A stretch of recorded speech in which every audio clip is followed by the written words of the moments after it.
കേരളത്തിൽ സിറ്റിംഗ് എംപിമാരെല്ലാം ലോക്സഭാ തെരഞ്ഞെടുപ്പിൽ മത്സരിക്കും.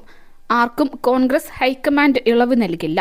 ഇതോടെ വയനാട് ഒഴികെയുള്ള സീറ്റിൽ കോൺഗ്രസ് സ്ഥാനാർത്ഥികളുടെ ചിത്രം തെളിഞ്ഞു. കണ്ണൂരിൽ KPCC president K Sudhakaran MP തന്നെ മത്സരിക്കും. വയനാട് രാഹുൽ ഗാന്ധി മത്സരിക്കുമെന്ന് തന്നെയാണ് പ്രതീക്ഷ. വയനാടിനൊപ്പം ഉത്തരേന്ത്യയിലും രാഹുൽ മത്സരിച്ചേക്കും. അമേഠിയിലും റായ്ബറേലിയിലും സാധ്യത ഏറെയാണ്. ഇതിനൊപ്പം കർണാടകത്തിലെ സുരക്ഷിത സീറ്റും രാഹുലിനായി കോൺഗ്രസ് ചർച്ചകളിൽ നിറക്കുന്നു. ഇതിൽ അന്തിമ തീരുമാനം വന്നാൽ മാത്രമേ വയനാട്ടെ കോൺഗ്രസ് സ്ഥാനാർത്ഥിയിൽ വ്യക്തത വരൂ.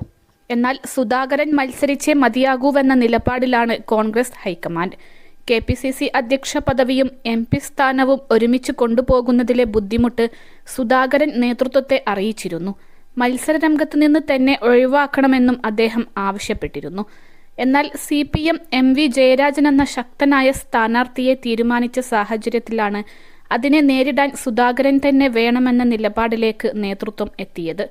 തെരഞ്ഞെടുപ്പിൽ ജയിച്ച ശേഷം KPCC അധ്യക്ഷ സ്ഥാനത്ത് നിന്നും സുധാകരനെ മാറ്റുമെന്നാണ് കോൺഗ്രസ് ഹൈക്കമാൻഡ് ഇതിലൂടെ നൽകുന്ന സന്ദേശം. കോൺഗ്രസിലെ പല നേതാക്കളുടെയും പേരുകൾ കണ്ണൂർ സീറ്റിലേക്ക് ഉയർന്നു കേട്ടിരുന്നു. എന്നാൽ അവർക്കെതിരെ പാർട്ടിക്കുള്ളിൽ നിന്ന് തന്നെ എതിർപ്പും ഉയർന്നു. ശക്തമായ സ്ഥാനാർത്ഥികൾ ആരും ഉയർന്നു വന്നതുമില്ല. സുധാകരന് രാജ്യസഭാ സീറ്റ് നൽകാനും ആലോചന ഉണ്ടായിരുന്നു. എന്നാൽ മുസ്ലിം ലീഗിന് രാജ്യസഭാ സീറ്റ് നൽകാൻ തീരുമാനിച്ചതും AICC കണക്കിലെടുത്തു. ഇതോടെ സുധാകരന് കണ്ണൂരിൽ മത്സരിക്കേണ്ട സാഹചര്യം വന്നു. +2 ഡിഗ്രി കഴിഞ്ഞവർക്ക് വേൾഡ്സ് ഫസ്റ്റ് AR/VR ക്ലാസ് റൂമിലൂടെ സ്മാർട്ട് ഫോൺ എഞ്ചിനീയർ ആവാം. കൂടുതൽ അറിയാൻ വിളിക്കൂ ബ്രിഡ്കോ ആൻഡ് ബ്രിഡ്കോ. കണ്ണൂരിൽ സുധാകരൻ അല്ലെങ്കിൽ വിജയസാധ്യത കുറവെന്ന് സംസ്ഥാന നേതൃത്വം AICCയെ അറിയിച്ചു. ഇതോടെ 4ാം അംഗത്തിന് കണ്ണൂരിൽ സുധാകരൻ എത്തുകയാണ്.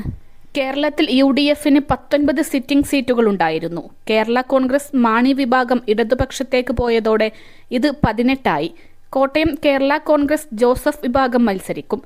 ഫ്രാൻസിസ് ജോർജിനെ അവർ പ്രഖ്യാപിച്ചു. കൊല്ലത്ത് RSPക്കായി സിറ്റിംഗ് MP NK പ്രേമചന്ദ്രനും. 2 സീറ്റിൽ മുസ്ലിം ലീഗ് ഉടൻ സ്ഥാനാർത്ഥിയെ പ്രഖ്യാപിക്കും. കോൺഗ്രസിന് 16 സീറ്റുകൾ. ഇതിൽ 15ഇടത്തും സിറ്റിംഗ് MPമാർ തന്നെ വരുമെന്നാണ് സൂചന. വയനാട്ടിൽ രാഹുലും മത്സരിക്കുമെന്ന് തന്നെയാണ് വിലയിരുത്തൽ. ആലപ്പുഴയിൽ മാത്രം പുതിയ സ്ഥാനാർത്ഥിയെ കണ്ടെത്തിയാൽ മതി. ലോക്സഭാ തെരഞ്ഞെടുപ്പിൽ 3 സീറ്റ് വേണമെന്ന മുസ്ലിം ലീഗിന്റെ ആവശ്യം സംബന്ധിച്ച ചർച്ച പൂർത്തിയായതായി പ്രതിപക്ഷ നേതാവ് VD സതീശൻ അറിയിച്ചിരുന്നു. കോൺഗ്രസ് ലീഗ് നേതാക്കൾ എല്ലാ വശങ്ങളും ചർച്ച ചെയ്തു. 2 പാർട്ടികളുടെയും ഉന്നത നേതൃത്വവുമായി സംസാരിച്ച് തീരുമാനമെടുക്കും. ചർച്ചയിൽ ധാരണയാണെന്നും സതീശൻ വ്യക്തമാക്കി. ലീഗിന് രാജ്യസഭാ സീറ്റ് നൽകാമെന്ന് സന്നദ്ധതയറിയിച്ചതായി KPCC പ്രസിഡന്റ് കെ സുധാകരൻ പറഞ്ഞു. അക്കാര്യം മുന്നോട്ട് വെച്ചെങ്കിലും ലീഗ് സമ്മതിച്ചിട്ടില്ല. ഇക്കാര്യത്തിൽ തീരുമാനമെടുക്കേണ്ടത് മുസ്ലിം ലീഗാണ്. അവർ തീരുമാനമറിയിച്ചാൽ ഹൈക്കമാൻഡുമായി ചർച്ച ചെയ്ത് തീരുമാനമെടുക്കുമെന്നും കെ സുധാകരൻ പറഞ്ഞു. 3ാം സീറ്റുമായി ബന്ധപ്പെട്ട് കോൺഗ്രസുമായി നടത്തിയ ഉഭയകക്ഷി ചർച്ച തൃപ്തികരമാണെന്ന് മുസ്ലിം ലീഗ് നേതാവ് PK കുഞ്ഞാലിക്കുട്ടി നേരത്തെ പറഞ്ഞിരുന്നു. ചർച്ചയിൽ നടന്ന കാര്യങ്ങൾ 27-ന് നടക്കുന്ന ലീഗ് യോഗത്തിൽ ചർച്ച ചെയ്യും. യോഗത്തിന് ശേഷം ഇത് സംബന്ധിച്ച തീരുമാനം വ്യക്തമാക്കുമെന്നും കുഞ്ഞാലിക്കുട്ടി പറഞ്ഞു. ഇതിനുശേഷം കോൺഗ്രസും കേരളത്തിലെ സ്ഥാനാർത്ഥികളെ പ്രഖ്യാപിക്കും.